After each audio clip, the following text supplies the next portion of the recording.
Olá, sejam bem-vindos à segunda parte dessa nossa aula introdutória do curso de formação prático-aplicada sobre água e desenvolvimento sustentável na América Latina e Caribe.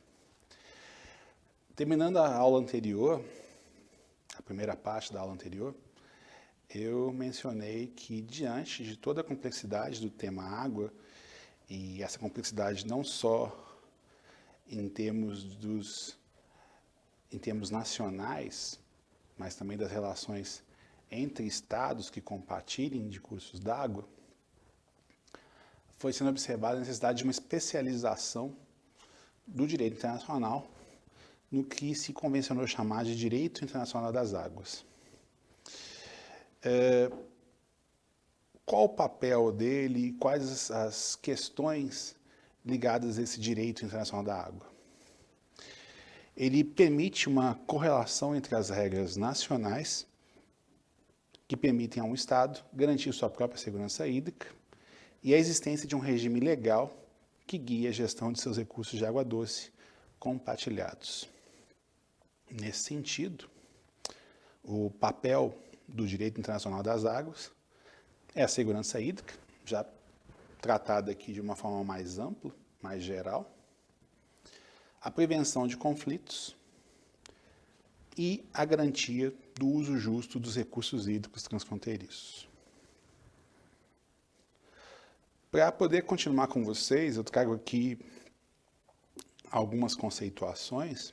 Aqui no caso, elas são do artigo 2º da Convenção das Nações Unidas sobre o uso não navegacional das águas internacionais, de 97. Lógico, elas não surgem dali, elas são precedidas de trabalhos, estão presentes em trabalhos de entidades como a Comissão de Direito Internacional da ONU, tanto a Associação como o Instituto de Direito Internacional, que vieram participando da construção desses conceitos, mas aqui, de uma forma sucinta, é interessante colocar para vocês alguns dos conceitos que vocês vão tratar ao longo do curso, ao longo dos estudos ligados ao direito internacional das águas. Então, onde eu encontro hoje uma definição de curso d'água internacional e de Estado ribeirinho, está aí o artigo 2º colocado para vocês. Vamos ler para deixar registrado. Então, o que seria o conceito de um curso d'água? Designa um sistema de águas superficiais e subterrâneas que constituem, em razão de sua relação física, um conjunto unitário e que normalmente fluem para um término comum. Curso de água internacional. Designa um curso de água com parcelas situadas em estados diferentes. Vocês vão encontrar também em alguns acordos e alguns tratados a utilização de uma expressão de conteúdo mais corriqueiro, mais usual, que é a bacia hidrográfica, presente inclusive em diversas legislações nacionais. Em alguns tratados, a gente aborda isso no caso da Convenção de Nova York de 97, você observa uma preocupação, um receio de adoção desse conceito quanto a aspectos de soberania dos territórios abrangidos pela bacia hidrográfica. Então você vai encontrar acordos, tratados que utilizam, sim, da conceituação de bacia hidrográfica e outros cujo, no processo de negociação, como eu disse, a Convenção de Nova York, se manifesta um receio quanto a aspectos de soberania envolvendo o conceito de bacia hidrográfica. Mas é só alguns casos que vocês colocarem, que vocês vão ver à frente ao longo do curso de maneira mais detalhada isso. Um outro conceito interessante é o de estado ribeirinho, né? Um estado de cobacia, né? Designa um estado em cujo território se situa uma parcela de um curso de água internacional ou uma parte que constitua uma organização de integração econômica regional, dando-se o caso de, no território de um ou mais dos seus Estados-membros, se situar uma parcela de um curso de água internacional. Para poder abordar melhor isso tudo, e nessa construção que foi feita do direito internacional das águas, você tem algumas teorias que foram sendo adotadas, algumas em desuso, algumas em processos negociais como forma de garantir uma barganha maior, um processo negocial maior. E aqui eu coloquei talvez as principais que tratam da matéria de abrangência territorial, soberania e acesso a essas águas em casos de cursos de água internacional. Então, eu coloquei 4 aqui delas: a teoria da soberania territorial absoluta, a teoria da integridade territorial absoluta, a teoria da soberania territorial limitada e a teoria da comunidade de interesse.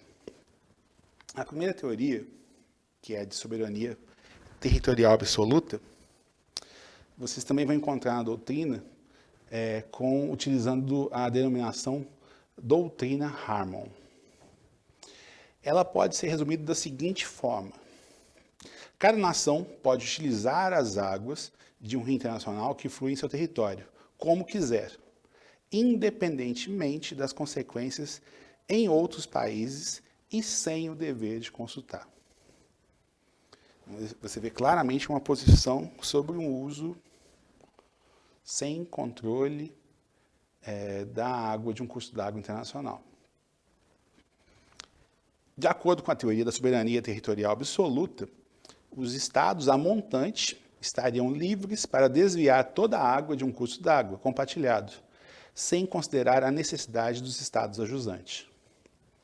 De onde surge essa teoria e por que essa referência adotando também a nomenclatura doutrina Harmon, né? O ano é 1895, existe um posicionamento do Procurador-Geral dos Estados Unidos, Sr. Judson Harmon, quanto ao direito absoluto dos Estados Unidos de desviar o Rio Grande.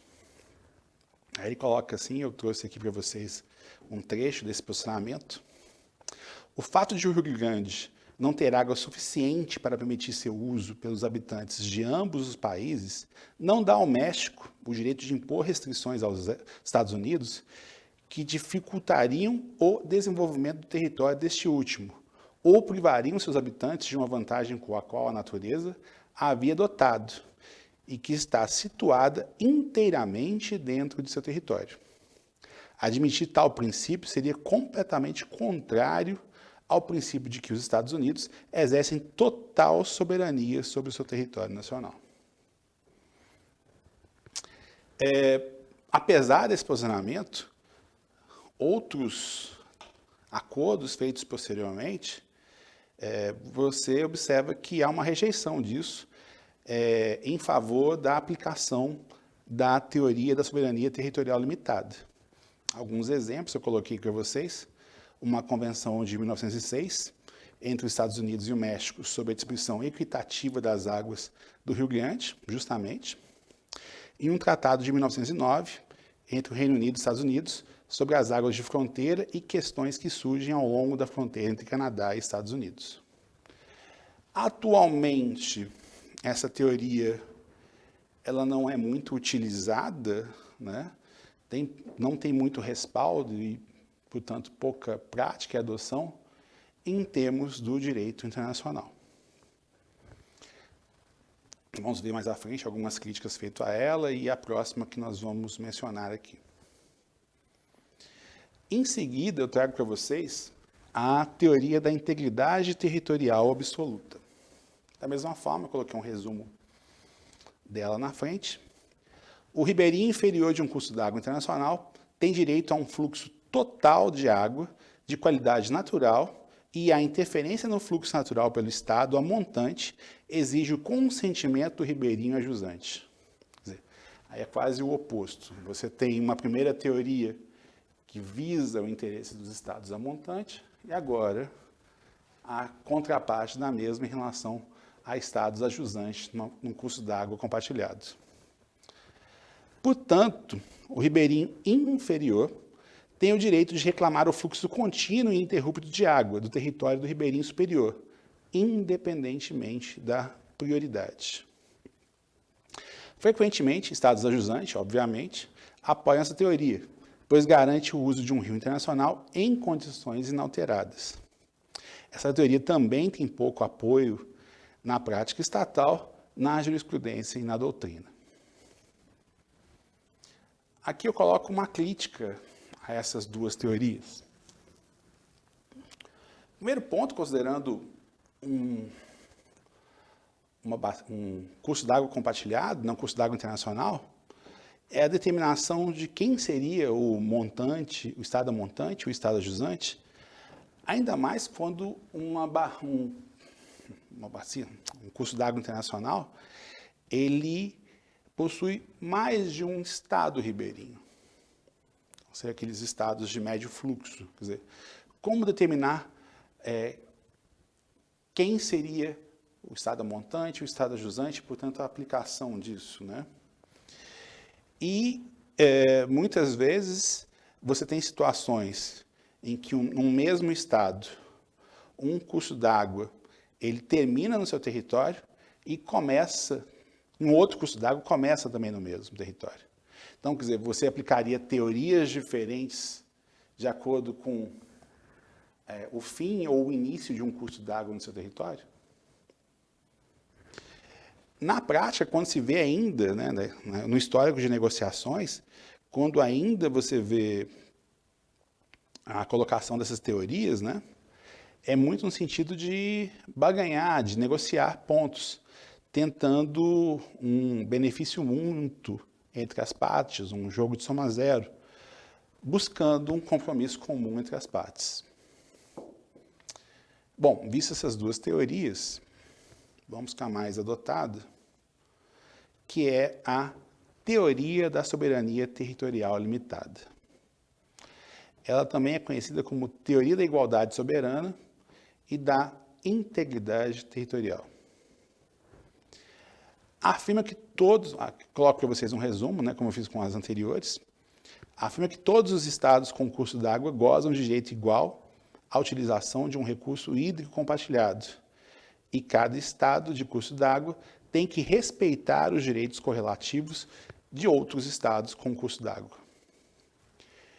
Nesse sentido, o livre direito de uso é permitido desde que a utilização não prejudique os direitos e interesses dos corribeirinhos. Esses corribeirinhos, eles não teriam direitos e deveres recíprocos na utilização das águas de seu curso d'água internacional, e cada um tem direito a uma parcela equitativa de seus benefícios. Nós veremos depois o que é essa ideia de um acesso equitativo às águas e seus benefícios. Tendo em vista que estados diferentes podem ter o mesmo acesso, um acesso equitativo a essas águas, né? De acordo com essa teoria, a soberania sobre a água compartilhada é relativa, por não ser absoluta, e qualificada, porque implica numa soberania compartilhada. Essa teoria ela ganhou aceitação, ela foi abordada no direito constitucionário e depois trazida para textos de acordos e é entendida como a base do moderno direito internacional das águas e dela, inclusive, deriva alguns princípios, né? A gente vai ver aqui, eu coloquei para vocês aqui, quais são algumas das vantagens dela, né? Ela reconhece simultaneamente os direitos dos países a montante e a jusante, pois garante o direito de uso racional pelo país a montante, no quadro de uso equitativo por todas as partes interessadas. E ela serve como marco, como referência, para dois dos principais princípios de direito hídrico internacional, que a gente vai abordar agora em seguida, que é o princípio da utilização equitativa e razoável e a obrigação de não causar danos significativos. Bom, vimos as teorias aplicadas no aspecto de soberania, de acesso à água. Agora, qual seria o próximo passo em relação à soberania limitada? É o que é tratado, denominado como teoria da comunidade de interesses. Então, como eu coloquei aqui no início, ela é entendida como um passo além da teoria da soberania territorial limitada. ela partiria de uma construção de uma gestão comum e única para o curso de água compartilhado.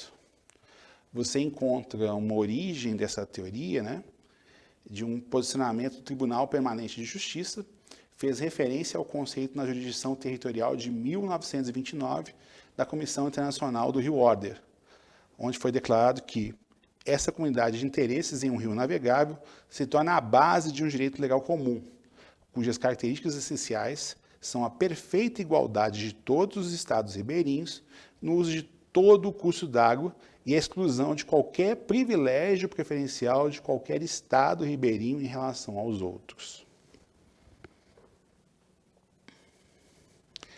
É vista, né, como uma tendência futura de fortalecimento da aplicação da mesma em relação a não só a usos navegacionais, mas também abrangendo usos não navegacionais. A sua aplicação se daria no sentido de um uso equitativo e de uma construção de uma gestão comum, tanto em aspectos materiais e formais, mas você encontra pontos de ressalva quanto à mesma, contra uma possível ideia de desnacionalização de um curso de água internacional diante de uma ação, uma atuação ou mesmo um ente único para a gestão. Eu trago aqui para vocês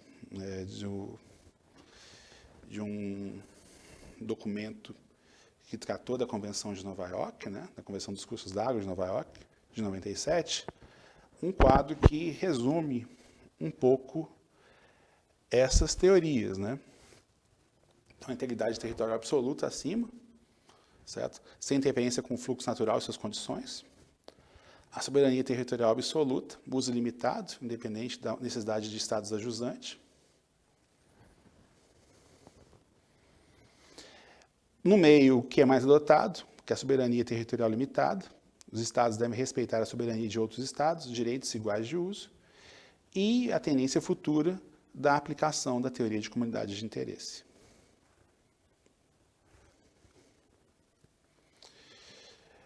Como eu coloquei anteriormente para vocês, da teoria da soberania limitada, você tem base para 2 dos princípios que são adotados no direito internacional das águas.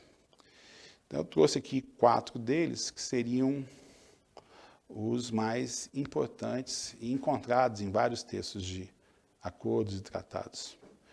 São eles a utilização equitativa e razoável, a obrigação de não causar danos significativos, o princípio da notificação, consulta e negociação, e o princípio da cooperação e troca de informações. Bom, o primeiro princípio, que é o da utilização equitativa e razoável, como eu disse, ele deriva da teoria, e nós podemos encontrar, dentro dos trabalhos do Instituto de Direito Internacional, já uma menção ao mesmo em 1961. Mais à frente, quando da formulação das regras de Helsinki, e depois isso é refletido no artigo da Convenção dos Cursos d'Água de Nova York, de 97, né? Como é colocado esse princípio? Estabelece que cada estado da bacia tem direito a uma parcela razoável e equitativa dos recursos hídricos para os usos benéficos dentro de seu próprio território. Ok. Mas, então, você trabalha com 2 conceitos, né? Uma racionalidade do uso, uma razoabilidade e uma equidade em parcelas. Mas isso representa as mesmas quantidades de água, os mesmos volumes de água disponíveis? Não necessariamente.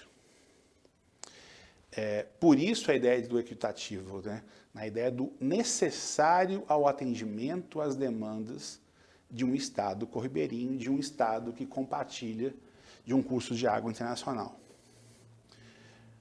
Ok, mas como determinar esse racional, esse razoável, esse equitativo, qual essa parcela para atendimento da demanda?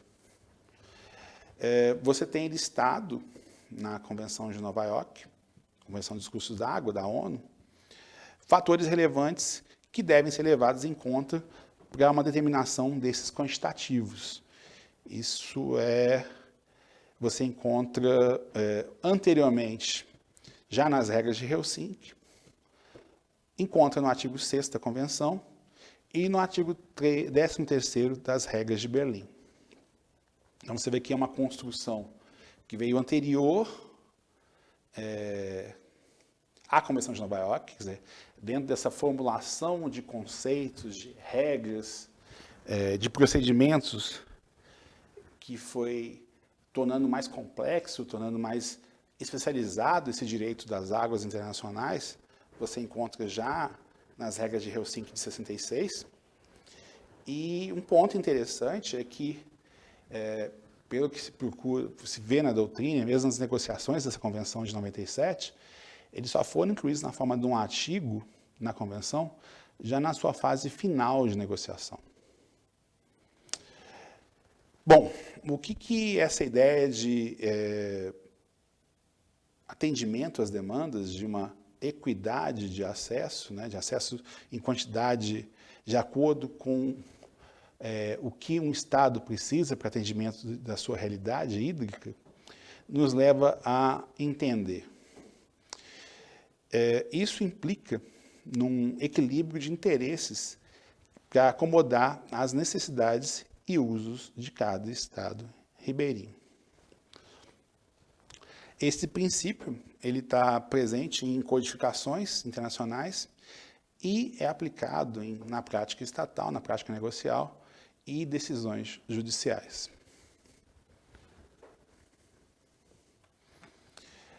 Em seguida, nós vamos abordar o princípio da obrigação de não causar danos significativos. Também, como já foi colocado, ele também deriva da teoria da soberania territorial limitada e ele pode ser resumido da seguinte forma: nenhum Estado em uma bacia de drenagem internacional é permitido utilizar os cursos de água em seu território de forma a causar danos significativos a outros estados da bacia ou ao seu meio ambiente, incluindo danos à saúde ou segurança humana, ao uso das águas para fins benéficos ou aos organismos vivos dos sistemas de curso d'água. Ponto importante em que você encontra questionamentos é sobre o que seria essa definição de tanto da palavra em si significativo ou da expressão dano significativo. Quer dizer, como mensurar isso para fins da observância desse princípio? É um ponto interessante. Outro princípio, colocado também, é o da notificação, consulta e negociação. Ele prevê uma ideia de conhecimento antecipado entre os estados que compartilham de um curso d'água internacional, das intenções, dos interesses, das ações, projetos, programas, que os estados ali situados naquela mesma situação tenham interesse ou venham a fazer ao longo do tempo. Justamente para manifestação de vontades, muitas vezes sobre isso, ou adequação de realidade diante de algum ato que vai ser praticado ali. Em resumo, ele pode ser tratado da seguinte forma: todo estado ribeirinho em um curso d'água internacional tem direito a aviso prévio, consulta e negociação nos casos em que o uso proposto por outro ribeirinho de um curso d'água de uma ação que pode causar sérios danos aos seus direitos ou interesses. Também previsto em convenções, acordos e tratados nacionais, como a gente vai ver nas próximas aulas. Mas você encontra muitas vezes também questionamentos sobre o quanto você pode, você deve passar informações, qual a natureza dessas informações. Você vai encontrar até em alguns tratados ressalvas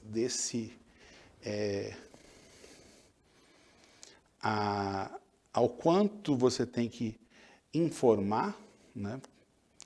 Vocês vão ver em algumas situações, tanto aqui como em outro princípio, a questão da segurança nacional sendo colocada, né? Da cooperação, da notificação, envolvendo questões de segurança nacional, certo? E um exemplo de questionamentos que já ocorreram, principalmente para países amontantes, a gente tem aqui, eu trouxe alguns, a oposição da Etiópia, Ruanda e Turquia sobre a inclusão desse princípio durante as negociações da Convenção dos Cursos d'Água da ONU de 97.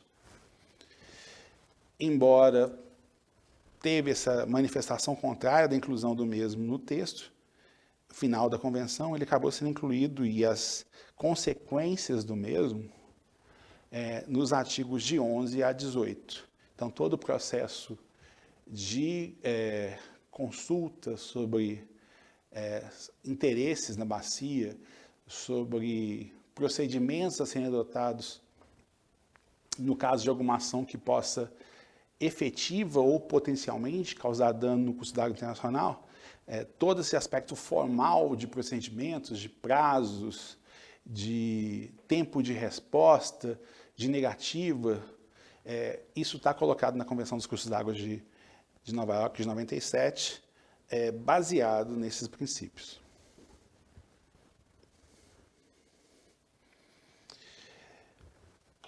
Aqui tem um ponto interessante, que é um artigo das regras complementares da Associação de Direito Internacional, né?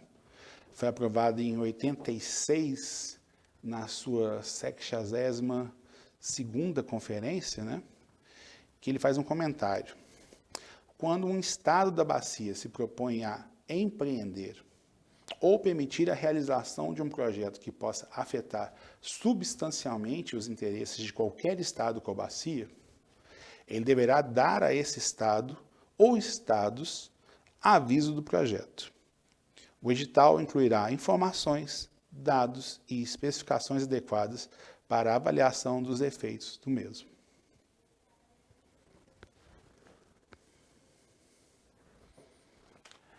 Um outro princípio também que deriva muitas vezes diversas normas é o princípio da cooperação e troca de informações. Aqui eu resumi. Então, é de responsabilidade de cada Estado ribeirinho de um curso d'água internacional cooperar e trocar dados e informações sobre o estado do curso d'água, bem como os usos atuais e futuros planejados ao longo do curso d'água. Isso você vai pegar tanto para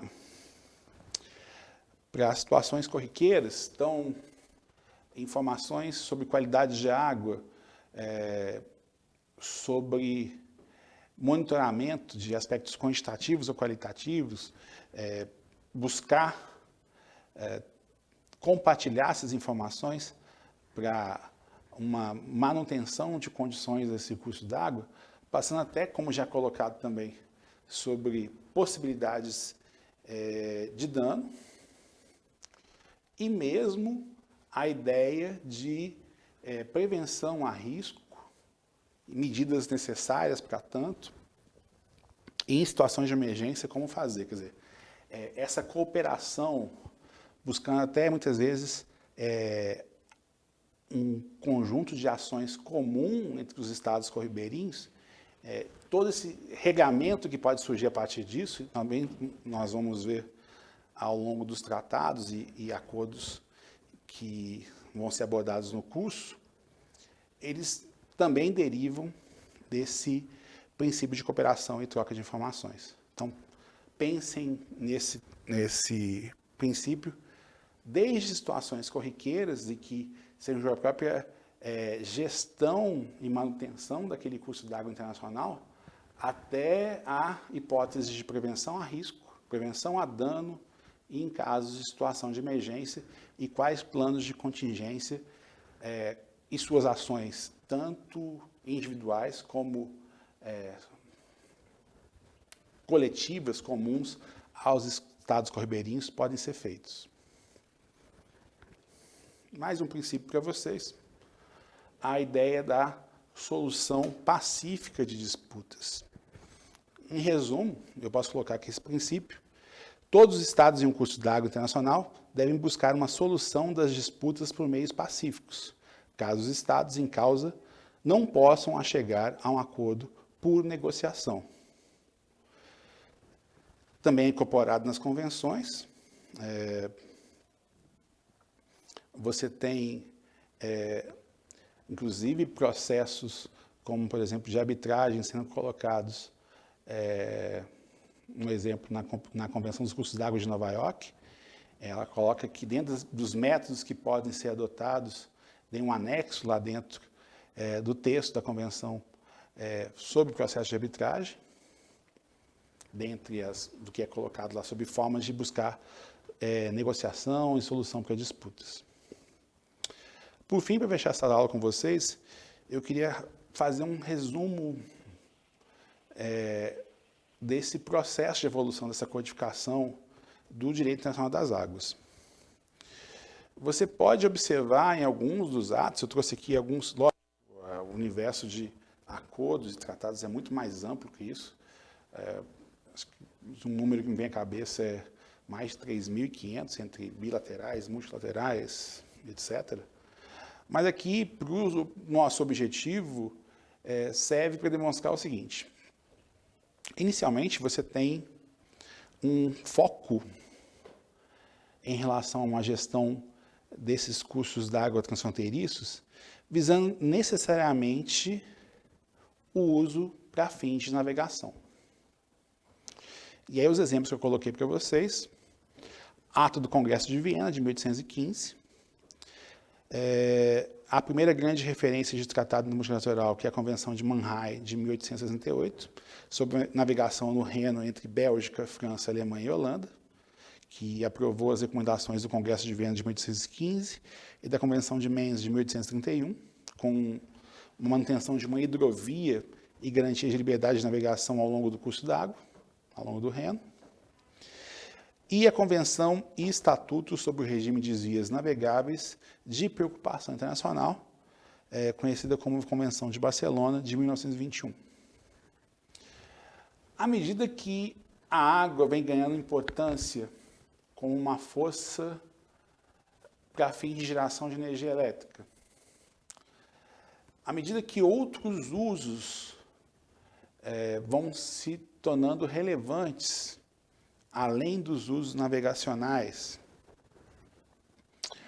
além do aumento de uma preocupação com situações como controle de enchente, e aí também dentro de uma construção, inicialmente de uma preocupação ecológica que vai tomando corpo dentro da conceituação de meio ambiente e de desenvolvimento sustentável. A gente vai vendo isso ao longo do tempo, em aspectos quanto à poluição, quanto à gestão de qualidade de água e alocação da mesma, né, e possíveis impactos ambientais.